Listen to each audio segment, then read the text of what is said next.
हाय नमस्कार, मी नेहाज महाराष्ट्र व्लॉग्स या माझ्या मराठी यूट्यूब चॅनलमध्ये तुमच्या सर्वांचं खूप खूप मनापासून स्वागत करते.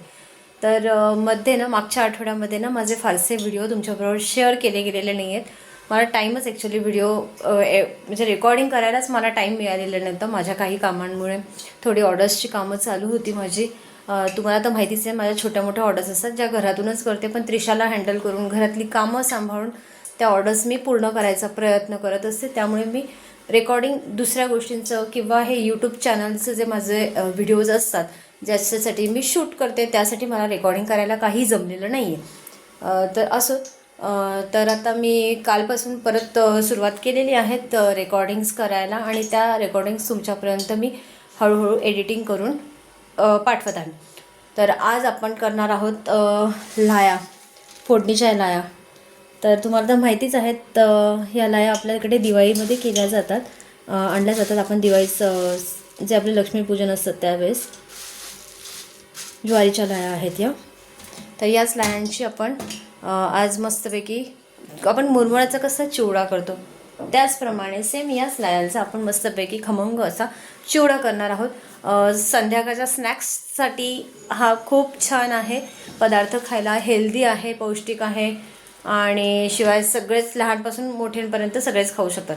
फक्त लहानांसाठी जर तुम्हाला द्यायचं असेल तर थोडंसं तिखट कमी टाकू शकता आणि मोठ्यांसाठी टाकणार असाल तर तुम्ही तुमच्या आवडीप्रमाणे इथे तिखटाचा वापर करू शकता.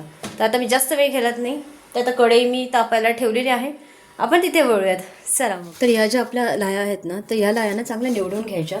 त्याच्यामध्ये ना अशा प्रकारचा ना कज असतो, तर ते आपल्याला ना काढून घ्यावं लागतं.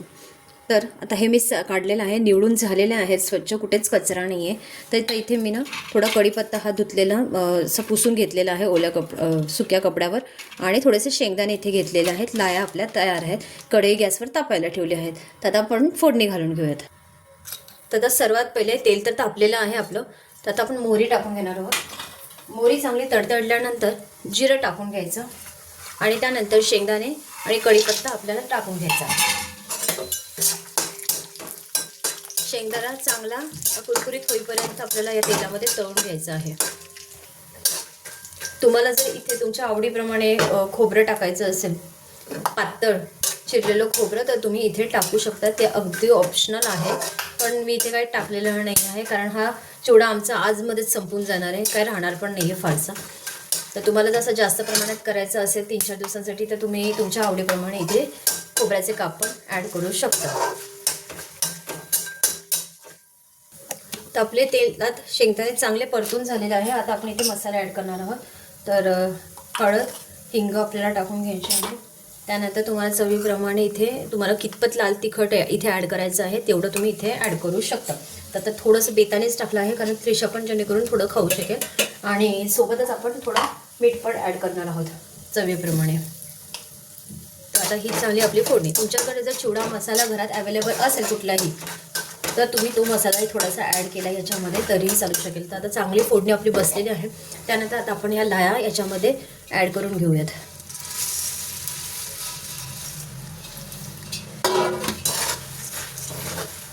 तरी तुम्हाला दिसत असलं की तेल व्यवस्थित लागतंय की नाही, पण तेल व्यवस्थित आहे, बरोबर टाकलेलं आहे मी इथे.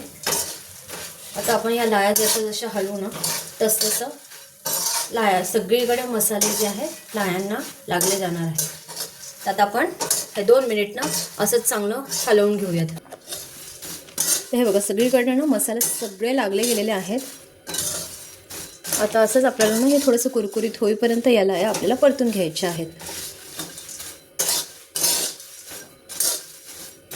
हे जेव्हा तुम्ही खाता त्यावेळेस तुम्ही लिंबाचा रस ह्याच्यात पिला ना तरीही चालू शकणार आहे. जर तुम्ही जास्त प्रमाणात करणार असाल ना हा चिवडा, म्हणजे 3 ते 4 दिवसांचा स्टोरेज करायचं असेल तर त्या केसमध्ये लिंबू पिळू नका इथे. तर तिथे त्यावेळेस तुम्ही थोडीशी आमसूल पावडर टाकली तरी चालू शकेल. तर आता इथे माझ्याकडे हे एव्हरेस्टचं चाट मसाल्याचं एक पाकिट आहे.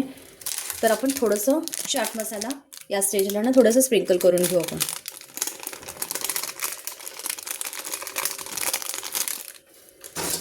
चाट मसाला टाकल्यानंतर हलवून घ्यायचं. मीठ पण कमी जास्त पडलं आहे की नाही ते तुम्ही इथे चेक करू शकता थोडंसं चाकून किंवा खाऊन. तर असंच आपल्याला अजून एक 5 मिनिटं हलवत राहायचं आहे याचा कुरकुरीतपणा येईपर्यंत. तर आता आपला चांगला क्रिस्पी झालेला आहे हा चिवडा. तर तुम्ही बघू शकता हाताने तुटला जातं हे बघा. तर आता या स्टेजला आता मी गॅस बंद करून टाकलेला आहे. तर आता हा मस्तपैकी ना तुम्ही गरमागरमसुद्धा हा चिवडा ना सर्व करू शकता. खूप छान लागतो. जर तुम्हाला कांदा टोमॅटो घालायचं असेल ना याच्यावर तरी तुम्ही ते जेव्हा तुम्हाला खायचं आहे ना तेव्हा घालू शकता. हां, ॲज अ भेळ म्हणून खायचं असेल तुम्हाला तेव्हा. ते बघा मस्तपैकी झालेला आहे चिवडा. छान आहे ना. तर बघा मस्तपैकी चिवडा तयार झालेला आहे लाह्यांचा. तर ही तुम्ही लाह्यांच्या रेसिपीची म्हणजे लाह्यांचा चिवडाची रेसिपी नक्की ट्राय करून बघा. तुम्ही सुद्धा नक्की करून बघा. संध्याकाळच्या स्नॅक्सच्या टायमाला खूप छान आहे. दुसरं सटरफटर खाण्यापेक्षा नक्कीच चांगलं आहे हे. तर मला हा आजचा व्हिडिओ तुम्हाला कसा वाटला माझा तुम्हाला नक्की कमेंट करून सांगा. मध्ये त्रिशा आत्ता आलेली आहे खाली खेळून, तर मग जरा मध्ये मस्ती करत आहे हे बघा. तर जाऊ देत, ठीक आहे, हरकत नाही. जर हा व्हिडिओ आवडला असेल तुम्हाला तर माझ्या चॅनलला एक लाईक करा आणि व्हिडिओला नक्की शेअर आणि सबस्क्राईबसुद्धा करा, जेणेकरून माझा हा जो व्हिडिओ आहे किंवा हे माझे जे माझ्या चॅनलवरचे व्हिडिओ मी तुमच्याबरोबर शेअर करते ते बाकी इतरांपर्यंत सुद्धा पोचतील या हेतून. तोपर्यंत मस्त खा, खुश राहा. Bye bye. पुढच्या भागात भेटूयात आपण.